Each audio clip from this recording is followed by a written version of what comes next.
네, 다음 순서는 양면의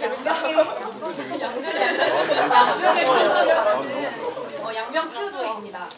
양면 큐는 처음에는 이제 정체를 알 수 없었던 양면 큐라는 이름에서 출발했는데 나중에는 큐로 바뀌면서 이제 양명에게 질문한다라는 의미가 붙었다고 합니다. 처음 제비뽑기를 했을 때 가장 우울했던 그였던 것 같은데요. 아니 왜? 양명이 싫다는 건 아니고요. 양면이라는 사람이 누군지 몰라서 좀 막막했다고 하네요. 1년 동안 공부하시고 저희에게 어떤 양명을 소개해 주실지 정말 궁금하네요. 그럼 양면 큐죠? 나와주세요.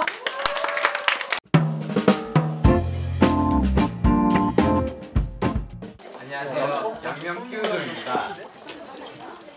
저희는 장자스쿨의 송영진 선생님이랑 이세경 선생님이랑 청년공자스쿨의 저랑 다윤이 이렇게 해서 양명의 생애에 대해서 1년 동안 공부해 왔습니다.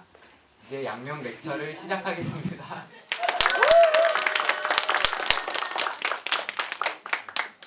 저희가 공부한 양명은 명나라 시대 때 활약했던 인물입니다. 특히 양명학을 창시한 인물로 유명한데요. 양명학은 중국 사상계를 700여 년간이나 지배해왔던 주자학과 유일하게 다른 길을 간 학문이라고 할 수 있습니다. 이런 학문을 만든 양명은 엄청 유명했던 문인이었을 것 같은데요. 그런데 놀랍게도 양명은 중국 역사상 가장 유명했던 장군이기도 했다고 합니다. 어렸을 때부터 말타기에 능숙했을 뿐만 아니라 백발이쪽에 활을 쏘는 궁수이기도 했다고 해요. 물론 책을 안 읽은 건 아니지만 분명 양명의 일상은 말을 타고 활을 쏘는 전장이었다고 할 수 있습니다. 그러면 이러한 양명은 어떤 말을 했을까요? 어느 날 제자가 양명에게 다가와 이렇게 말합니다. 저는 지방의 관리인데 잡무가 너무 많아 매일 선생님의 가르침을 받을 수 없어서 너무 괴롭습니다.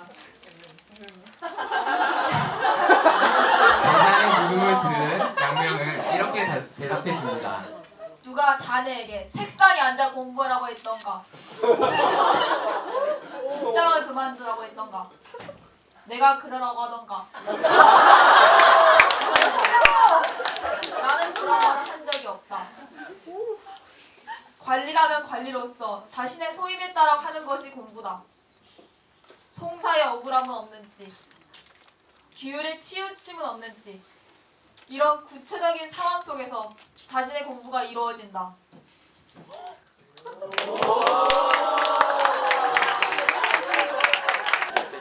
저희는 여기 저 제자처럼 공부를 더 하고 싶은데 현실적인 조건이 받쳐주지 않아서 공부를 할 수 없다고 자주 생각하는 것 같아요.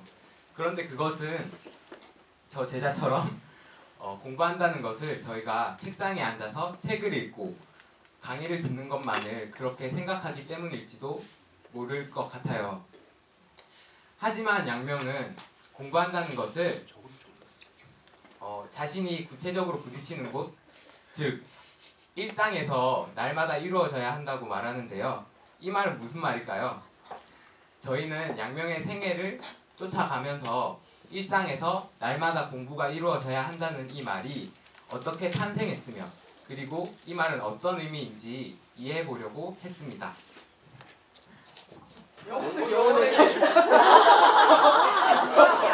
그런데 양명이 처음부터 일상을 공부로 생각했던 건 아닙니다. 양명도 우리처럼 책을 읽고 지식을 탐구하는 것이 공부라고 생각했던 적이 있습니다. 양명은 사대부 집안에서 태어났습니다. 사대부 집안에서 태어난 양명에게는 이미 정해진 길이 있었는데 그것은 바로 관리로서의 길이었습니다. 관리가 되려면 꼭 해야 되는 공부가 있었어요. 그것은 바로 주작이었습니다. 양명도 어린 시절부터 주자 공부를 했습니다. 그러나 매일 똑같은 것을 읊조리고 매일 똑같은 것을 암기하는 주자 공부가 양명은 지겨웠습니다. 그보다는 양명은 전쟁 놀이를 좋아했고 도교나 불교 같은 다른 공부에도 흥미를 가지게 되었습니다. 그렇게 다른 공부에도 흥미를 가지다가 하루는 그 시대에 유명했던 주자학자 누이째를 만나게 됩니다. 양명은 누이째에게 가르침을 청했습니다. 그러자 누이째는 양명에게 주자의 경물에 대한 강의를 해주었습니다. 주자의 경물이란 각각의 사물 혹은 각각의 사건에서 각각의 이치를 찾는 것이었습니다. 그렇게 하나하나 사물의 이치를 탐구하다 보면 그것이 쌓여서 큰 깨달음을 얻는다는 것이었습니다. 쉽게 말해서 책상에는 책상의 이치가, 의자에는 의자의 이치가 있으니 그것을 철저하게 탐구하다 보면 나중에 그것이 쌓여서 큰 깨달음을 얻고 성인이 될 수 있다는 것이었습니다. 양명은 주자를 통해서 성인이 될 수 있다는 가르침을 준 누이째에게 큰 감동을 받았습니다. 그렇게 주자 공부에 재미를 붙인 양명은 친구와 같이 토론을 하다가 주자의 경보를 말로만 외울 것이 아니라 직접 실천해보면 어떻겠냐는 의견을 내게 됩니다. 그렇게 주변을 살펴보던 중 양명의 눈에는 대나무가 눈에 띄었습니다. 양명은 대나무를 경물하기로 마음먹었습니다. 양명이 대나무를 경물하기 위해서 한 행동은 뭘까요? 우선 아침에 일어나서 대나무에게 인사를 하고 대화를 나눴습니다.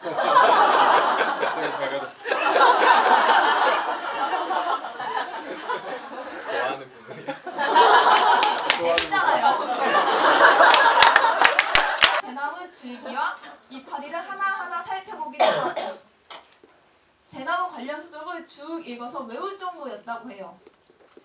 또한 근데 그뿐만이 아니라 잠을 잘 때나 밥을 먹을 때나 하루도 쉴 틈 없이 대나무 생각으로 머리가 가득 찼다고 해요. 양명은 대나무를 경물하기 위해서 온갖 노력을 했어요. 그런데 그렇게 해서 양명이 얻은 것은 뭘까요?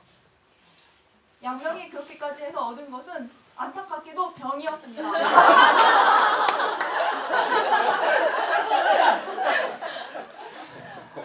일주일 내내 한 가지 생각만 한 나머지 지쳐버리고 말았죠.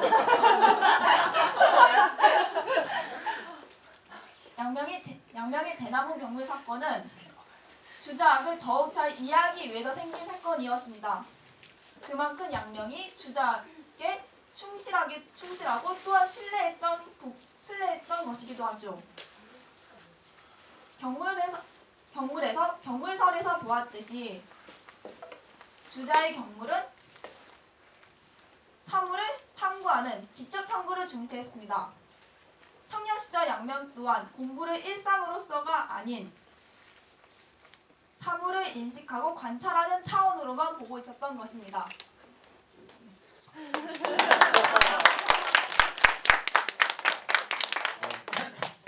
대나무 경물 사건 이후 양명은 자신의 부족함을 깨닫고 주자 공부에 더 매진해서 이제 나중에는 관리가 됩니다.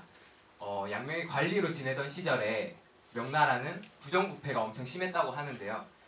패전한 장수도 뇌물을 바치면 이제 출세할 수 있게 해주고 승전한 장수도 뇌물을 바치지 않으면 출세길이 딱 막혀버리는 그런 시대였다고 합니다. 특히 황간유근이라는 자의 횡포가 엄청 심했는데요. 양명은 그 자의 횡포를 참을 수 없어서 황제에게 이 황간유근을 탄핵해야 한다라는 상소를 올리게 됩니다. 그러나 황제에게 올라가기 전에 황간유근에게 그 상소를 발각되게 되고 양명은 큰 벌을 받게 됩니다. 엉덩이가 찢어지고 기절하고 또 뼈가 부러질 정도로 맞고 결국에는 변방인 용장으로 좌천되게 돼요. 이렇게 몸이 힘들고 아픈 상황에서 또 용장으로 가는 길이 얼마나 멀었냐면 무려 2년이라는 시간이 걸렸다고 해요. 이렇게 힘들게 용장에 도착했는데 또 너무나 또 먼 지방이라서 관리가 묵을 관사가 따로 없었다고 합니다. 그래서 막 양명은 가시덤불을 막 쌓아서 울타리를 만들고 또 풀을 엮어서 지붕을 쌓고 이런 식으로 움집을 만들어서 살았다고 합니다. 그런데 이 움집을 너무 날림으로 지어서 바람이 불면 바람이 새고 비가 오면 비가 새고 또 밤에는 원숭이 떼들이 막 그 집을 모여들어서 막 소란을 피웠다고 해요.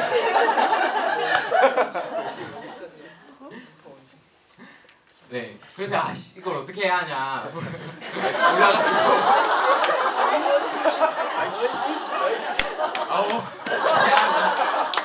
이제 마을 사람들한테 물어보러 갔어요. 그런데 마을 사람들은 또 언어가 너무 달라서 소통을 할 수 없었고, 그래서 근데 또 같이 온 시종들이 있어서 걔네들한테 가려고 하는데 시종들은 고향을 그리워하는 우울증에 걸려가지고 오히려 양명이 막 시도 지어주고 노래도 불러주고 위로를 해줘야 했다고 해요. 이처럼 양명은 자기가 한 번도 경험해보지 못한 세계, 그리고 자신이 지금까지 쌓아온 지식이나 지위, 명예 이런 게 하나도 통용되지 않는 그런 세계에 내몰리게 된 거예요. 이런 낯선 세계에서 양명의 삶은 전쟁터와도 같았어요. 짐승과 독사들이 시시때때로 집을 침범해 들어왔고 황간 유근이 자객을 보내어 자신을 죽일지도 모른다는 두려움에 계속 서 있었고, 심지어 그래서 양명은 석관을 짜놓고 살았다고 해요. 죽으면 여기가 내 무덤이다 라고 생각하면서요. 이렇게 양명은 매일매일 죽음의 공포와 이제 생존의 문제 앞에 서 있었습니다. 이렇게 막막하고 답답하고 힘든 상황에서 저희는 어떤 누군가한테 답을 얻고 싶어 하잖아요. 양명도 그랬던 것 같아요. 양명은 성인들에게 답을 청했습니다. 성인들이라면 나와 같은 상황에서 어떻게 했을까? 성인들이라면 답을 알고 있지 않을까? 그렇게 생각하면서 질문하고 책을 읽었어요. 하지만 거기에서는 답이 나오지 않았고 또 좌절하고 절망했습니다. 그러던 어느 날 밤에 양명은 소리를 치면서 깨어났다고 합니다. 그래서 시종들이 무슨 일이냐 물어봤는데 양명은 꿈을 꿨다고 해요. 그 꿈에 맹자가 나와서 자신한테 가르침을 주는 꿈이었는데 그런 가르침을 받고 어떤 깨달음을 얻었다고 해요. 그 깨달음은 자신처럼 용장으로 자천되어 용장에서 생활을 한 성인의 사례는 없었다는 거죠.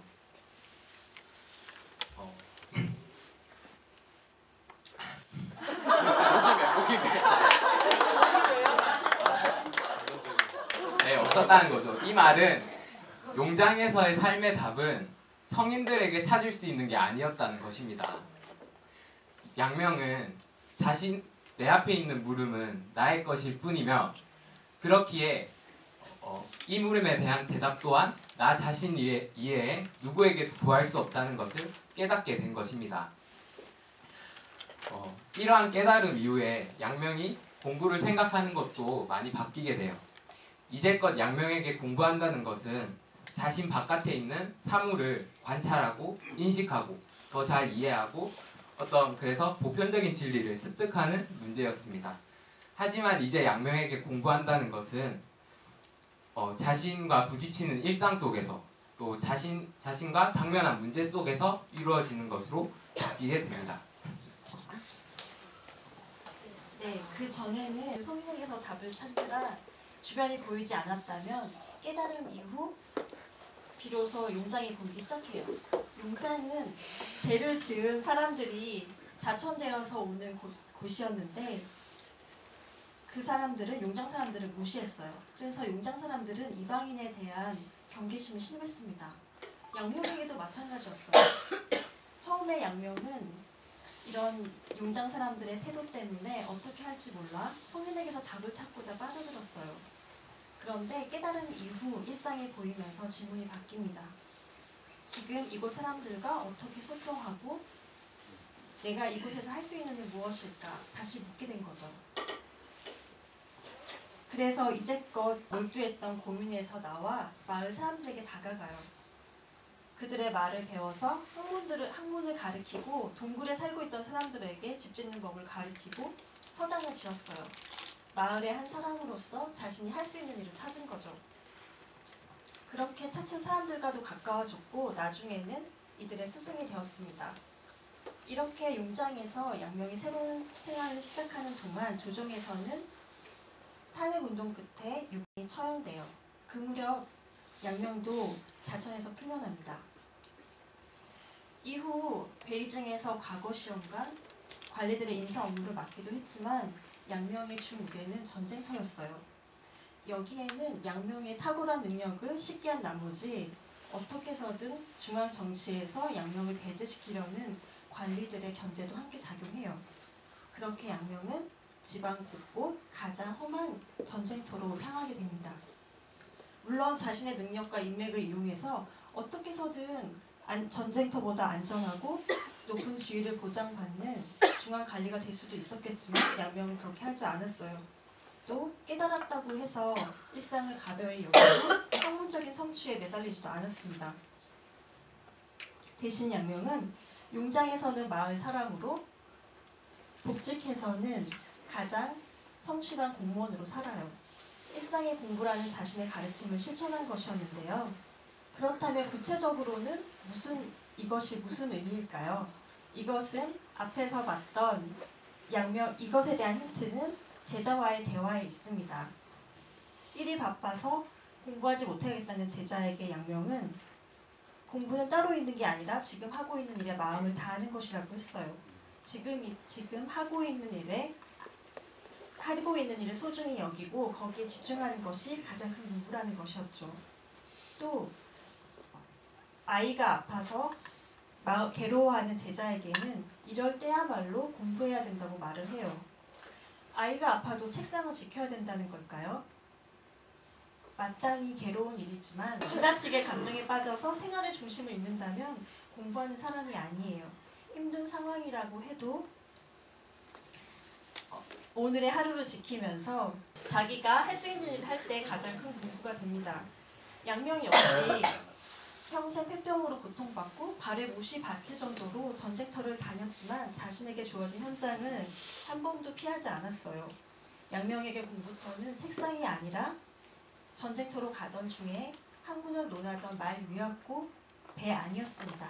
또 자신의 가르침을 받기 위해 기다렸던 사람들에게 잠시 선체로 강의를 한 길 위였습니다. 양명은 좋은 삶을 살기 위해 공부하기로 결심했었습니다. 어떤 것에도 기대지 않고 자기의 상황에서 배우기 위해 노력하면서 공부는 매일의 사건에서 스스로 답을 구하는 과정이 됩니다.